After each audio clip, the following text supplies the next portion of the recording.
The winger fullback spot, a position of great variance, but a position with massive upside. Welcome back, Biz, the casual athlete, NRL Fantasy preseason. Biz, mate, with the wing fullback position, what are you looking at this year and where do you think the value is? Yeah, look, hey, Longy, I think on the wing fullbacks, my strategy every year is to go pretty light on them. And the reason for that is I don't particularly like starting with too many guns in the wing fullback position because of how volatile they are. And there's a couple of reasons for that, right? So at the start of the season, you generally see like the offenses being a bit more clunky as they're kind of going through the motions, and fullbacks and halves, they might start out of their blocks a bit slower. But on the flip side, you also are running it forwards who are not as match fit at the start of the year.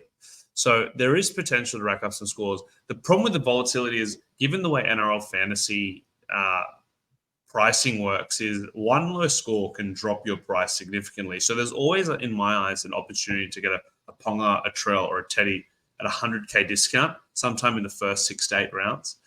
And there's just too many times I've had a fullback who is priced at 700K. I've started the year with them, and then they've had one bad score, and everyone else is picking them up at 550, 600K, whereas I paid a premium for them. So I'm kind of sticking to the hero ball method, or if anyone's played NFL fantasy, like the hero running back or the hero back kind of scheme, where I'm going to load it up with one gun fullback and fill the rest with cows. So that's my strategy for this year. That's bold, man. That's bold. Some people might go zero RB and just pick no forwards. Yeah. Wing fullbacks. Yeah. Hey, it could work. But you're spot on. I want to talk about a few of these guys because Kalen Ponga, he was 400K going into Origin last year. So 350K of value at that point, right? Because he had those injuries and all that sort of thing. But his form was off. And he was playing that 6th spot as well. So maybe you could say, all right, we're riding that off. That's not real. He was playing out of position. He was hurt. All right, well, then I'll throw another one at you. Scott Drinkwater. He was under 500K going to Origin last year. He was such a good buy for fantasy because he was trash to start the year, and then he warmed up, and he was fantastic down the stretch. Ruben Garrick is on this list, but he was about 500K too. Alex Johnston was around that 400K mark. All of these guys kicked off with a form run. Even a James Tedesco here, right? He gets the opposite narrative, and really the only difference was that he started poorly, whereas he then heated up and he averaged about 60 points over the last 2 months of footy, right? So I've looked at Teddy's stats, and so I'm jumping around these guns here because I think it's the same story for most of them. Same story. I agree. Yeah, same story. 100%. But look, with Teddy, I was thinking maybe he's a slow starter. So look back a few years, and there was a few years of slow starts, but there were years where he started super hot and then got slow and then heated up again as well. What I've learned with Tedesco is that he plays in 8-week seasons, and he has a really good 8-week season and a really shit 8-week season, and just alternates back and forth on those. So what the lesson is with Teddy is you need to trade rage. If he scores well, rush him in. If he scores poorly, rush him out. That's advice for only Tedesco, no one else, but that's what I've learned looking at the stats. I think that's my issue with the wing fullbacks is it's very hard to predict which one's going off in any given year. Even if you think back to the Turbo season where he averaged like 300 points or whatever, he had a history of being a 45 to 50 point player. Like, he wasn't a top tier gun. And then all of a sudden he went to this God mode, and now everyone sees him as the premier wing fullback since then. But he's only ever had that one season where he's averaged more than like 50, 51. So like Drinkwater last year, exactly like you said, he became like a 65-point beast end of the year, but he was barely crossing the 40-point mark for the first 10 rounds. Like, I'm not going to try and predict it. I think there's a value pick here, which we'll get to, who could be a gun. And then there's enough cows here to fill up my team. If you've been watching our coverage, I've loaded up in my forwards, and I'd rather just go for the safer forward, who's probably only going to lose value if there's an injury, than one of these volatile guns.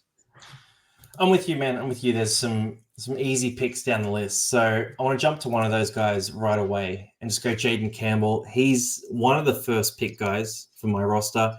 459K. It's a low price to pay for a guy who averages 45 points when he plays at fullback. They're playing Brimson at center. They've got Hasler as coach. Who's Hasler coached at fullback previously? guys like Brett Stewart, basically his entire career. Plenty of other really talented guys. Ben Barber. I think he's going to take Jaden Campbell to a different level. So yeah, I think he'll be great. I think AJ Brimson will be really good at center as well. So there won't be that pressure to move him back. Yeah, I mean, are there any downsides with Jaden Campbell for you, or is this just a lock-in pick? No, I think the only downside is he's, in my hated terms, the mid-ranger at the 450, 460K. But the thing is, he's not a mid-ranger. He's an underpriced gun. Yeah, I'm going to probably start with him, but here's my thing. I think he's a 45 average player. Does he sneak into the keeper status? Potentially, to be honest. Like the Titans, I think, will be really good this year. Like they showed flashes last year. I think this is the year where they could even challenge for a top 4 spot. Like they've got the roster. Like they've genuinely got the roster to go for top 4, top 6. And Campbell, extremely talented. They're going in with him as the fullback, the actual fullback, not just a fill-in this year. So I think given how dire the fullback position is, I think he's a good pick. And also, like they've got the Dragons round 1, so I can see him flying out of the blocks.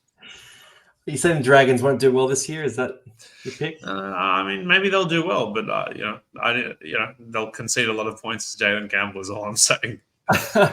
See, I reckon he has upside to be that sort of across the season, sort of low to mid 50s average. Yeah. With the upside to explode in certain games like the Dragons that you're talking about. Look, another guy to throw in here to this conversation as well as Ryan Papenhuyzen. And this is less about upside and more about what he's done in the past. So he's a 56 average playing at fullback when he stays fit for at least close to the 80 minutes. Now, look at this, and 495K. He's not a mid-ranger. He's an underpriced gun, so it doesn't break your rule. But he's a must-have if he's starting round 1. Would you agree with that? Yeah, I think so. I think, look, there's probably a decent likelihood that he isn't very good to start the year, but he's a lot of people are going to own him. He's a one guy who's at 495K, but he could end up being the number 1 wing fullback for the year. Like he's definitely got that in his range of potentials. And yeah, like you said, when he's on the field, he's elite. He's got Penrith to start. So yeah, I think might be a bit of a slow start for him, but at 33% ownership, you just can't afford to skip him, and he's averaging 55 in the first 3 to 4 weeks, and you're trying to get him in. So yeah, watch the trials. If he's looking healthy, if he plays at 1 to start the year, like they might ease him off the bench because Nick Meaney did a great job last year. Maybe you watch and see, but I think if he's named at 1, he's playing there in the trials, there's no reason not to pick him. Yeah, I agree with that completely. So you got 2 real value guys who could be keepers for your team there. Now, I think we're both on the same page here, Biz, in that we're looking at this other spot and thinking, I'm probably going to pick one of the guys from our cash cow video that we're going to be doing soon. But if you had to pick a third gun, because a lot of teams I'm getting sent right now, we're doing Rate My Team on Instagram right now as well. A lot of teams are getting sent have those 2 guys in a third gun. A lot of people are going for Ponga. A lot of people are going for Reece Walsh. I personally think that those 2 are the 2, close to the 2 worst options in terms of the guns. I think they're really volatile. I think they don't have that pedigree or consistency. I think with Ponga and Walsh, there's just not that base as well. I would almost rather, if I was going to pick one of these guns, I would either go Latrell Mitchell because he looks super fit in the preseason. He's also averaged between 52 and 56 the last 3 seasons, right? So he looks inconsistent, but when he's not hurt, he's actually rock solid in terms of consistency. The other guy I'd look at is Tedesco for the reasons we talked about. He finished the year last year, averaging 60 plus over the last couple of months. Can he bring that into this year? Maybe, maybe not. If he doesn't score well round 1, I'd trade him out. That's a joke. But people are going to take that seriously, man. You got to be careful what you say. You're an influencer now. Come on. No, look, they're the 2 that I kind of like, right? So if I was in a draft league, I'd probably wouldn't go Latrell in a draft league just because he gets hurt. Tedesco is probably the guy that I think is the most value here at 670K. If you had to lock in one of these guns, including Turbo, which one would you go for? I think I'm on Teddy because he's had that pedigree. He's still not that old. Roosters should improve. And he's only owned by 1.86% of people. I don't remember a year where Teddy has started a season with less than like 20% ownership. He's usually one of the hottest. That's a 1.8. crazy pod. Like I feel like picking him just because of that ownership. Like it's a fun pod to own. Like, but the other pick, I agree with Latrell, but I disagree with your pick or your analysis on Ponga in terms of I think he's actually got the pedigree. Like I think he's had seasons where when he's playing 80 minutes at fullback, he's averaging 55, 60. And I think where he's priced now is fair just because he had the gangbusters second half of the year, but an absolutely woeful first half of the year. So on averages, I think he's pretty much fairly priced. And I think Knights, if they continue their run of form, he could average 55 to 57 kind of thing. So he's not the worst option. But like I said, like to be completely candid, I right now have Papenhuyzen. I'm toying with Campbell, and I've filled the rest with cash cows, which we'll go through in our cash cows series.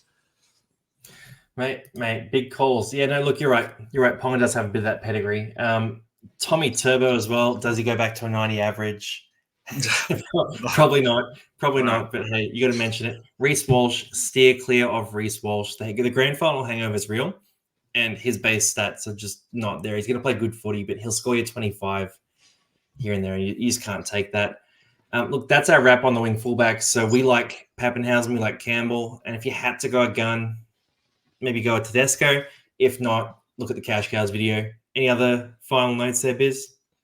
No, I can just say this was the second least most for what I was looking to a video, and I'm not looking forward to recording the centers because it gets worse than this. Centers sucks, man. I'll see you on that one.